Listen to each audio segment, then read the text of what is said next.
Welcome to the Conscious Economics Podcast. I'm your host, Rhiannon Rosalind. I'm a serial entrepreneur and social innovator. I like to gather people from all different walks to talk about what I call the conscious economy. I believe that we can create a more equitable system, one that honors the well-being of people, the well-being of the planet, the well-being of business, and includes art and creativity. Join us each week as we tackle a different intersection of this big but critical conversation. Hey everyone, this is another throwback episode. It was actually a solo episode I did on one of my other podcasts, The Lunar Club. And this was one that I think is so relevant to everything that we're going through right now, through the pandemic, through the She Session. It's really talking about how we heal our economies and what is the toll that this pace and this economy takes on us, in particular on our bodies, on our mental health, on our well-being as women. I hope you enjoy this episode.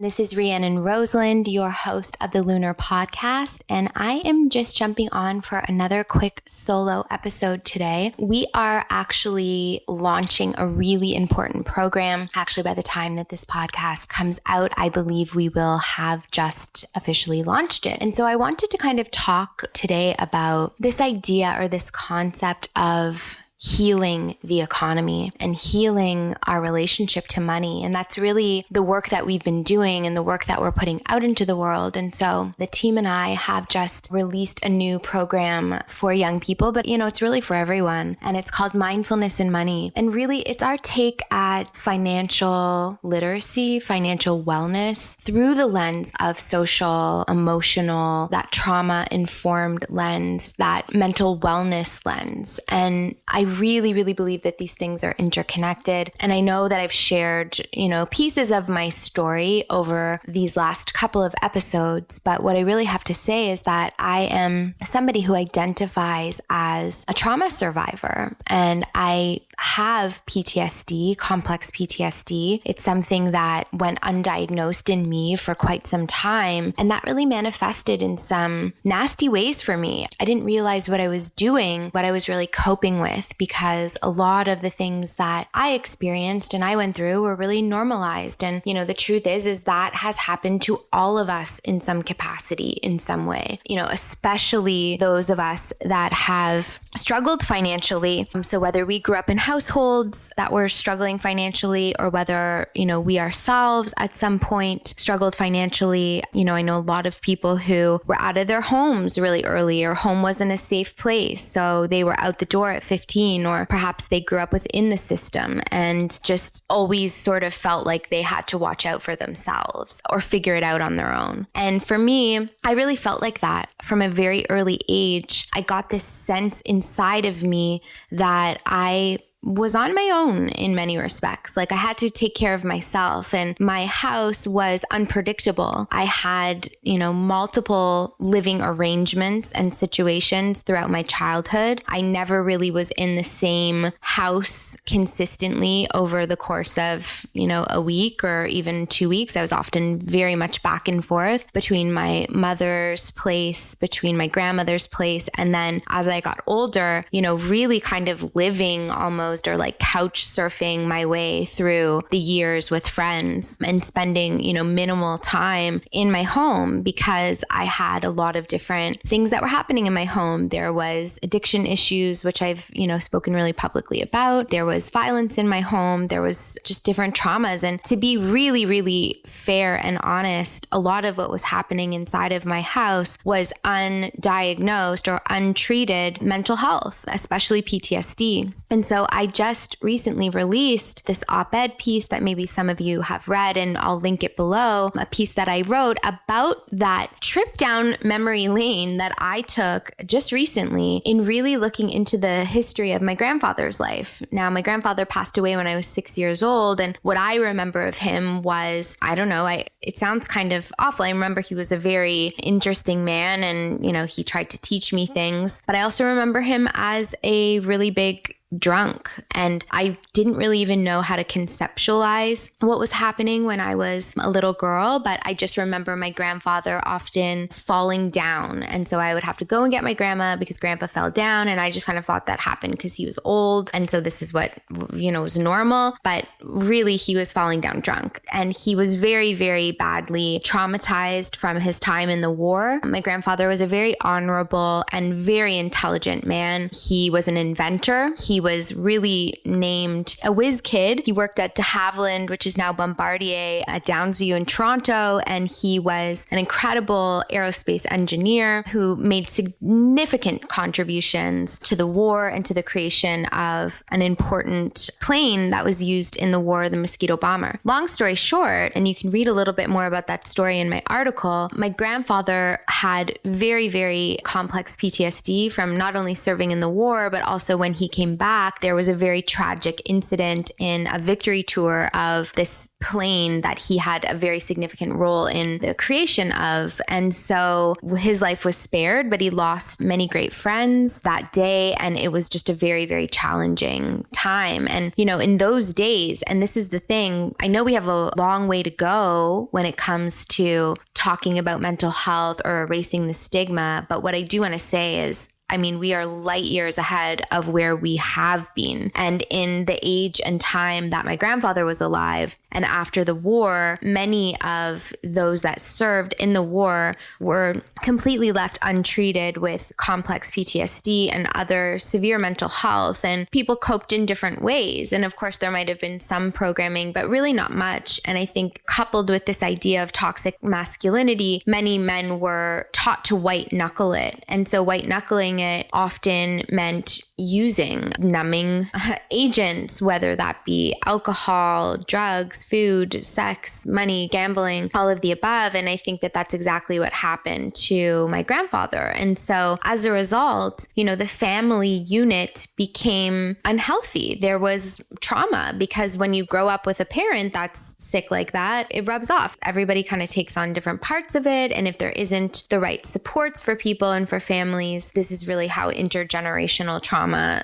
happens. And it's something that I think is showing up in all corners of our society. Of course, we can talk about specific subsets of the population if we talk about the unique experiences of Indigenous people around the world, if you talk about the unique experiences of Black people around the world or other racialized minorities, you see that there is a complexity to the intergenerational trauma. And I know that that's something that we already spoke about. Hold that thought. We have a quick word from our partners before going back to the episode. This podcast is brought to you by our sponsor, RBC Investies. Backed by expert human advisors, RBC Investies is a smart, online, automated investment service that allows you to invest with low effort and low cost. Open your first RBC Investies account and pay no management fees for your first year. Plus, start investing with as little as $100. Simply visit rbcinvesties.com/getinvesting and sign up using promo code AA407. And now back to the episode. So when we see how this is all unfolded in our society, my grandfather didn't get that help. It passed on to other family members and ultimately passed on to me. And I found myself in my own way coping with, a difficult situation. And so I felt like I really had to learn how to fend for myself. And I really learned my core skills, the skills that I use in business, the skills that I have used to be a successful entrepreneur were not really skills I learned in school. They, of course, supplemented my education and my knowledge and my wisdom in school. And I really value the things that I did learn in university in particular. I had a really, really rough time in high school and also in elementary school because I was not able to conform into the system. My needs were more complex than the average young person because of the trauma that I was enduring in my environment. And the trauma just means that I had a unique circumstance in my household, and that doesn't make me special. Many people have unique circumstances in their household, whether it be a parent that's ill, whether it be a parent that,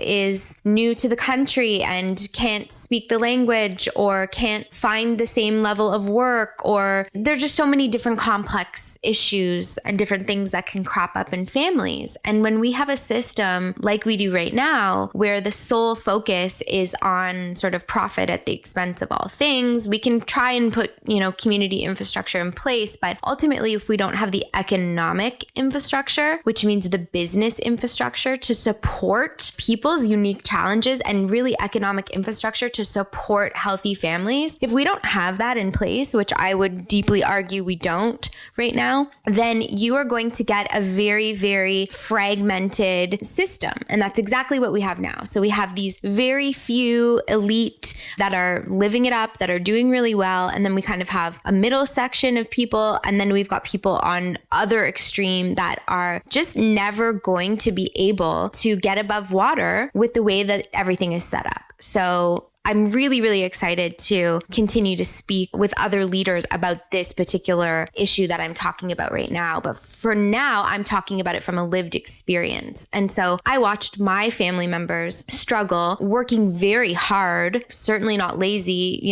working all the time, sometimes 2-3 jobs. But if you're making minimum wage, or if you're making a blue collar wage and trying to support a family, well, it's incredibly difficult and challenging, and it's only getting increasingly challenging. And that's, why we see so many millennials that can't get into the housing market. It doesn't feel possible for them. And so we come all down to this whole conversation around the lack of economic infrastructure, the lack of mental health infrastructure. And we come to this very interesting crossroad. And that interesting crossroad is where I want to play, because I feel like with my lived experience combined with my time running the Economic Club of Canada for a decade as president and CEO, starting a not-for-profit organization completely dedicated to teaching financial literacy, and working with unique groups of young people across this country, including the high Arctic regions. We did a program a few years ago with the National Inuit Youth Council of Canada, which had us traveling across Arctic regions of Canada and working specifically with Inuit youth. And it was so awesome to do that project because we actually got to sit with young people from all 4 Arctic settlement regions at the table and co-create this program. And so that's more where I come from in my creation of programs. I am not a certified educator. I'm not a teacher. I'm an entrepreneur. I'm a CEO with lived experience. And I have an incredible network and a Rolodex from working over the years that I am able to call upon. So I am able to seek out some people who are talking about some really radical and cool things. And so again, you'll hear a lot of these different thinkers coming onto the podcast over the next couple of weeks. And I'm really, really, again, excited to just alert you to check out Mindfulness and Money. It's completely digital. We've partnered with an incredible organization called C Center for Young Black Professionals. Agapi Gasessa has been on the Lunar podcast. You can go a couple episodes back and hear her talk about some of her work. And we'll probably have to have her on again because she is just doing such interesting, good work. I really see her as an economic healer. And that's how I would classify myself and the work that I'm doing. I want to really come in and help heal this economy. I want to really help create systemic change. And I have one unique lens that I can look through, which is my own, like I always say, but I am so interested in having these conversations and collaborations. So Mindfulness and Money is out. It's digital. You can check it out. You certainly don't have to be a young person to take it, but we're classifying young people as, 30 and under, but anyone is, willing or able to pop on there and check it out. We have co-collaborated with what I call the consciousness crew, some incredible experts that are all about conscious economy, conscious finance, and conscious wellness. And so we have created this program that is based on true lived experience, consultation with the communities that we are creating it for, and just leaning on some incredible expertise. We've got everything from former Bay Street traders to mindfulness experts to those who, study psychology, to those who do healing from an Afrocentric lens, consulting with Indigenous communities. And the result is Mindfulness and Money, which is really a blend of mindfulness and wellness training for someone to really reset their thinking around the system, work, the economy, consumerism, and their own financial wealth. And so I'm so pumped about it. I hope you can hear it in my voice, and we're going to just keep chatting about this. So I just wanted to pop on and shout this out. Check out the article, check out the program. And over the next couple of weeks, we are going to be specifically following some of these topics around specifically this idea of conscious finance, financial literacy, conscious economy, people, planet, profit, art, all of that. And it really is that new revolutionary way. I think that we have to look at our infrastructure in this country and around the world as we rebuild from this point in history, whether it be the pandemic or, just everything that's happening from a geopolitical standpoint, the racism that's so blatant, the, ecological crisis that we face, the financial crisis, I believe that looms as we fail to address the real toll that this kind of working and this kind of system has had on all of our mental health and well-being. And I go right back to that grandfather of mine, undiagnosed PTSD from the war. I record this today on Remembrance Day, actually. So it's just to look at the arc in the history of only just a few generations and what we're really dealing with. If we open our eyes and recognize that it's just time to bring innovation, it's time to bring good thinking, good dialogue, diversity, and innovation to some of these problems, and we can solve them. That's really the truth. But, not if we're fighting and not if we're failing to really peel back the onion and look at the core root of some of this. And so I say that there is no revolution without economic reconciliation. And I really, really believe that. So I want to do everything that I can to help in any capacity that I can. And I think that Mindfulness and Money is definitely a part of that. And I think I speak on behalf of all the incredible team of fucking fierce women that run the Economic Club and the Junior Economic Club with me. We want to revolutionize this in our own way that we can. We want to be a part and play a part in really putting this puzzle together. So we're a community, we're in it together. This is our take. I would love to hear some feedback and go from there. So thank you so much. This podcast is brought to you by CPP Investments. At CPP Investments, they never lose sight of the long term. They invest the Canadian Pension Plan Fund to help provide financial security for generations of Canadians. They diversify the CPP fund across geographies and asset classes to access the best investment opportunities and generate sustainable long-term returns. The fund is now more than $400 billion. To learn more about their investment performance for Canadians, visit cppinvestments.com.